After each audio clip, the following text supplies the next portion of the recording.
60।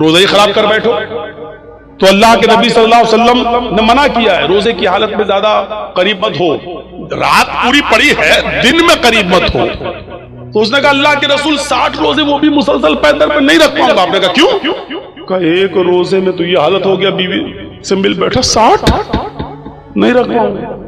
ایک روزے میں تو صبر نہیں ہو سکا, 60 میں کون کر لے گا؟ نہیں ہو, یہ بھی نہیں ہو, میری طاقت سے باہر. اللہ کے نبی نے کہا اچھا تو تیسرا آپشن بھی ہے تمہارے لیے. کہا کیا؟ آپ نے کہا 60 مسکینوں کو کھانا کھلاؤ. بڑا دلچسپ واقعہ ہے. 60 مسکینوں کو کھانا کھلاؤ. کہتا ہے 60 کہاں؟ کہ اللہ کے رسول آپ کو معلوم نہیں ہے کہ میں کس بستی سے آیا ہوں؟ کہ کس بستی سے آیا ہوں؟ کہ اللہ کے رسول میں فلاں فلاں بستی کا رہنے والا ہوں, اور میرا حال یہ ہے کہ صبح اگر کھا لیتا ہوں تو شام کو بھوکا سوتا ہوں, اور شام کو اگر کھانے کو مل جائے تو صبح نہیں ملتا ہے. ایک ٹائم نصیب ہے, ایک ٹائم نہیں. اور آپ ہم سے کہہ رہے ہیں 60 مسکینوں کو کھانا کھلاؤ. ارے ہمیں تو 2 ٹائم کھانا نصیب نہیں ہو رہا, 60 کو کہاں سے کھلاؤں گا؟ اللہ کے نبی نے کہا یہی 3 راستے تھے, چلو ایک اور راستہ نکالتا ہوں تمہارے لیے. نماز کا وقت ہوا, نماز پڑھنے صحابہ آئے. نماز کے بعد آپ نے صحابہ کو بتایا تمہارے بھائی کو ایسی ایسی پریشانی ہو گئی ہے, اس کے لیے کچھ مدد کرو, کچھ چندہ کرو. صحابہ نے چندہ کیا, کوئی 2 کھجور لایا, کوئی 5 کھجور لایا, کوئی 10 کھجور لایا. 10 کلو کا ایک ٹوکرا بھر گیا کھجوروں کا, اتنا بڑا ٹوکرا. اللہ کے رسول نے کہا لو, یہ تمہارے بھائیوں نے تمہاری مدد کی ہے, چلو اس 10 کلو کھجوروں کے ٹوکرے کو اٹھاؤ, اپنے گاؤں میں لے جاؤ اپنے قبیلے میں, اور وہاں جتنے غریب ہیں ان میں تقسیم کر دو, تمہارا کفارہ ادا ہو جائے گا. جاؤ. ہنسنے لگا. اللہ کے نبی نے کہا کیوں ہنس رہے ہو؟ کہ اللہ کے رسول آپ نے کہا اپنے گاؤں میں لے جاؤ اور غریبوں میں بانٹ دو. کہاں؟ کہا اللہ کی قسم مجھ سے زیادہ غریب میرے پورے گاؤں میں کوئی ہے ہی نہیں. کیا بولا؟ اللہ کی قسم, اللہ سے, اللہ کی قسم پورے گاؤں میں مجھ سے زیادہ غریب میرے پورے گاؤں میں کوئی نہیں ہے. یہ سن کر اللہ کے نبی بھی ہنس دیے, صحابہ بھی ہنس پڑے. اللہ کے نبی نے کہا اچھا جاؤ تم ہی کھا لو اور اپنے بچوں کو کھلا دو, جاؤ کفارہ ادا ہو جائے گا. گناہ بھی کر بیٹھا, وہ جس کو کہتے ہیں ہم بستری بیوی سے ہم بستری بھی کر بیٹھا, بہت گناہ کر بیٹھا.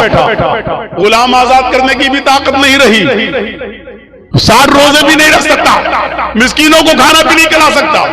اب لوگوں سے چندہ بھی ہوا تو چندے کو بھی بانٹنا نہیں چاہ رہا. کہ اللہ کے رسول کس کو تھا؟ غریبوں میں بانٹنے کا حکم ہے نا, غریبوں میں کیسے بانٹوں؟ مجھ سے زیادہ تو کوئی غریب ہے ہی نہیں میرے پورے گاؤں میں. تو اللہ کے رسول نے کہا جب تجھ سے زیادہ کوئی نہیں ہے تو یہ تیرے ہی لیے جائز ہو گیا, تیرے بچوں کے لیے جائز ہو گیا. جا کھا لے اور تیرا گناہ بھی معاف, تیرا وہ کفارہ بھی ادا ہو جائے گا.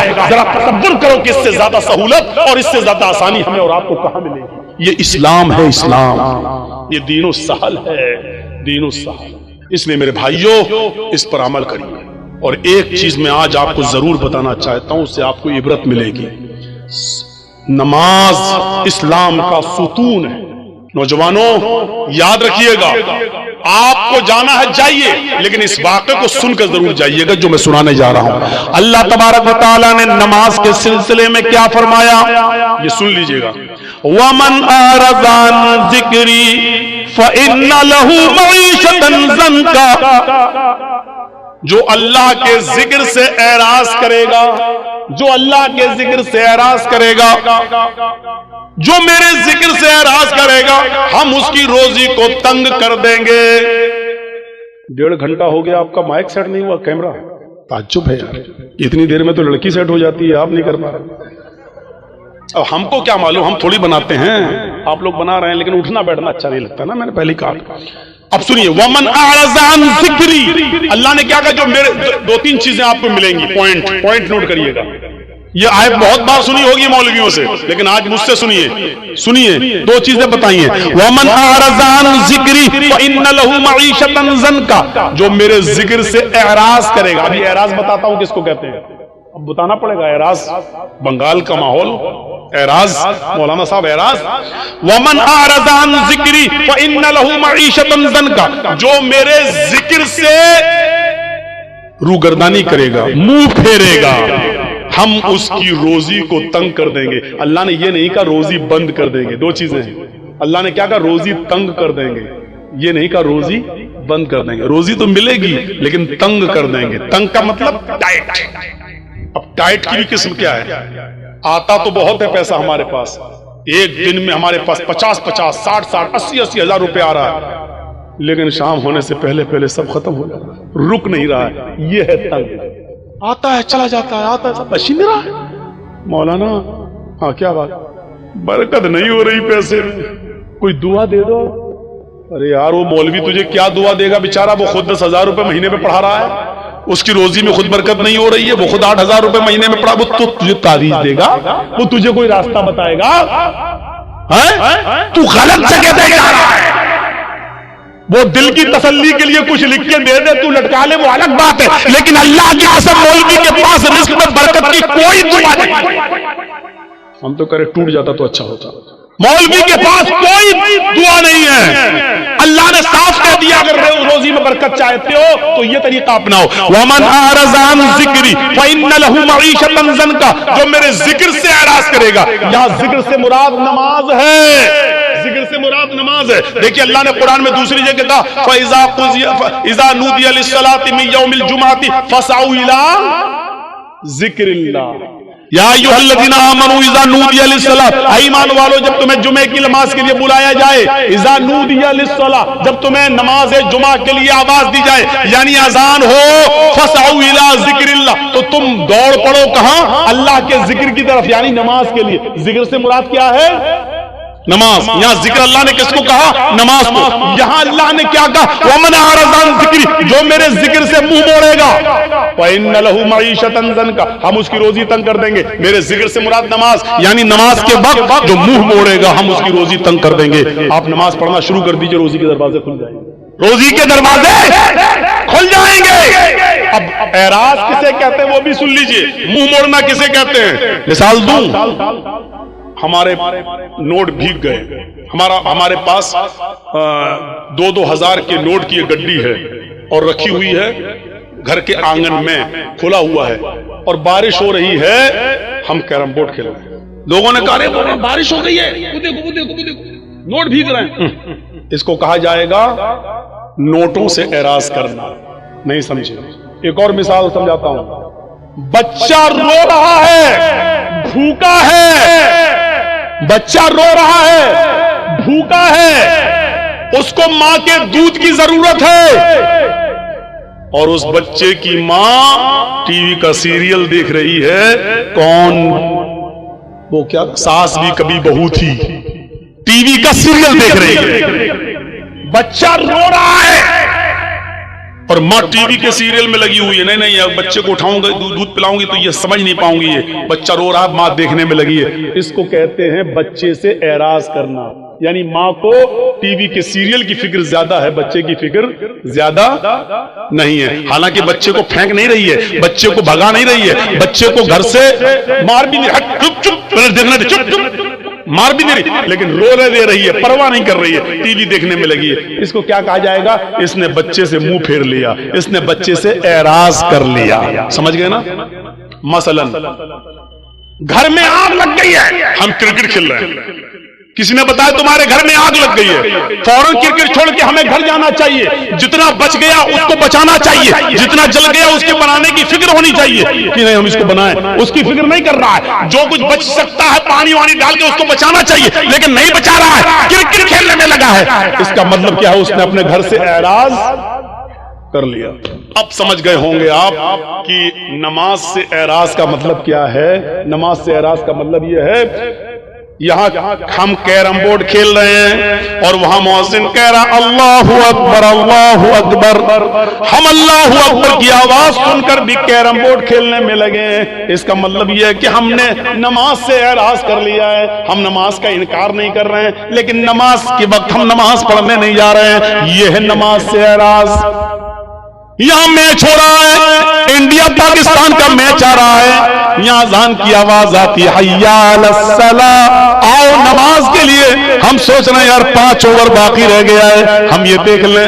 اگر یہ نہیں دیکھیں گے، اگر نماز پڑھنے جاتے ہیں تو میچ کا لطف نہیں لے پائیں گے، کون ہارا کون جیتا یہ تو پتہ چل جائے گا، لیکن میچ کا ایک ایک بال کا جو مزہ لینا ہے اور ایک ایک بیٹ شاٹ کا جو مزہ لینا وہ دیکھ کر ہی ملے گا۔ ہمیں معلوم ہے 5 اوور بہ گئے ہیں، لیکن 5 اوور کے دیکھنے کے چکر میں ہماری جماعت چلی جائے گی۔ ایسے موقع پر جماعت کو نظر انداز کر دینا اور میچ کو دیکھتے رہنا، یہ ہے نماز سے اعراض۔ یہ ہے نماز سے اعراض. جو نماز سے اعراض کرے گا ہم اس کی روزی کو تنگ کر دیں گے. جن لوگوں کی روزی تنگ ہے، یعنی پیسہ تو بہت آتا ہے لیکن رکتا نہیں ہے، دنیا کا کوئی بھی ملا اور کٹھ ملا تمہیں کوئی تعویذ نہیں دے سکتا ہے. اگر تمہیں اپنا علاج کرنا ہے تو نماز سے اعراض بند کرو. اذان کی آواز سنتے ہی فوراً مسجد کی طرف جاؤ اور نماز کی ادائیگی کرو. اللہ سے کہ ذکر سے اعراض کا بھیانک انجام کیا ہوتا ہے، اس انجام کی طرف میں تمہیں لانا چاہتا ہوں. آپ نے نام سنا ہوگا، اتر پردیش میں ایک ضلع ہے جس کا نام ہے غازی آباد. بائی روڈ جب آپ غازی آباد سے دلی جائیں گے، بائی ٹرین کی بات نہیں کر رہا ہوں میں، بائی روڈ جب آپ غازی آباد سے دلی جائیں گے تو غازی آباد اور دلی کے بیچ میں ایک قصبہ پڑتا ہے جس کا نام ہے لونی. جس کا نام ہے لونی. مسلمانوں کی اکثریت یہاں رہتی ہے، مسلمان زیادہ اس بستی میں رہتے ہیں اور سب اللہ کا شکر ہے زیادہ تر دولت مند، پیسے والے اور بڑی بڑی کوٹھیوں کے مالک. سن 1995 کی بات میں بتا رہا ہوں، 1995 کی. سنیے اللہ کے ذکر سے اعراض کا نتیجہ کیا ہوتا ہے. اللہ کا ذکر سے نماز سے کہ وقت جو نماز نہیں پڑھتا ہے تو اس سے منہ موڑنے کا نتیجہ کیا ہوتا ہے، ذرا سنیے گا آپ. سن 1995 کے اندر، 1995 کے اندر اس گاؤں کے اندر دو سگے بھائیوں کی شادی ہونے والی تھی. دو سگے بھائیوں کی بارات لونی سے ہٹ کر ایک دوسرے گاؤں میں جانا تھی اور لڑکیاں دونوں اسی گاؤں کی تھی. ایک ساتھ بارات جانا تھی. ایک لڑکے کی بارات اس لڑکی کی ہاں، دوسرے لڑکے کی بارات دوسری لڑکی کی ہاں جانا تھی. گاؤں ایک ہی تھا اور بارات دونوں کی ایک ساتھ جانا تھی. صرف نکاح سے ایک دن پہلے ان دو امیر باپ کے بیٹوں نے، ان دونوں بیٹوں نے سوچا کیوں نہ ہم اپنے یار اور دوستوں کو بلا کر آج کی رات کو رنگین کر لیں اور ڈانس کروا لیں، ناچ کروائیں، گانے سے ہم اپنی محفل کو سجائیں.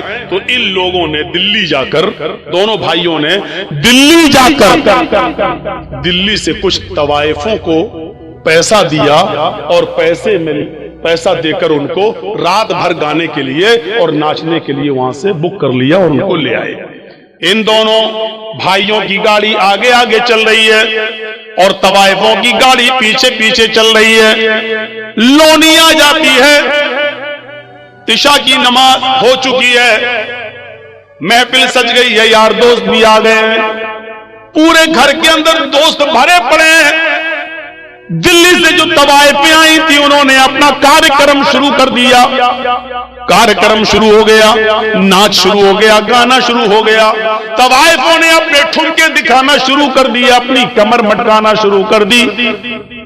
گانے میں ایک سے ایک بے شرم و بے حیا گانے گانے لگے. یہ دونوں بھائی اور ان کی یار دوست مزے لے لے کر اس رات کا مزہ لے رہے ہیں. ان طوائفوں کے چھلکتے ہوئے جسم اور ان کی کمر کے مٹکنے کا اور ٹھمکوں کا آنند لے رہے ہیں. رات کب گزر گئی پتہ نہیں چلا، رات کب گزر گئی پتہ نہیں چلا. صبح فجر کی اذان کی آواز آنے لگتی ہے، اللہ اکبر اللہ اکبر اللہ اکبر اللہ اکبر. ان دونوں بھائیوں کے مکان سے کوئی 200-300 میٹر کی دوری پر مسجد ہے اور اس مسجد سے ایک مؤذن اذان دے رہا ہے. اس کی اذان کی آواز اس گھر میں بھی آ رہی ہے جہاں ناچ و گانا ہو رہا ہے.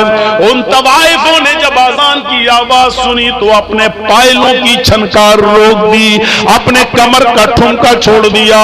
وہ تھوڑی دیر کے لیے اذان کو سنتی ہیں اور خاموش ہو جاتی ہیں. ان دونوں بھائیوں نے دیکھا کہ ان طوائفوں نے ناچنا چھوڑ دیا، انہوں نے گانا چھوڑ دیا، یہ سیدھی کھڑی ہو گئی ہیں. ان طوائفوں کے کھڑے ہو جانے سے اور خاموش ہو جانے سے ان دونوں بھائیوں کو بہت غصہ آیا. دونوں بھائیوں نے ان طوائفوں سے کہا، کیا ہوا، رک کیسے گئی ہو؟ یہ ٹھمکے دکھانا، ناچنا اور گانا تم نے بند کیسے کر دیا؟ ان طوائفوں نے کہا، صاحب یہ اذان کی آواز آ رہی ہے، اذان کی آواز آ رہی ہے، اذان کے احترام کی وجہ سے میں رک گئی ہوں. ان طوائفوں، ان بھائیوں نے کہا، کیوں رکی ہو؟ نہیں ناچ گانا شروع کرو.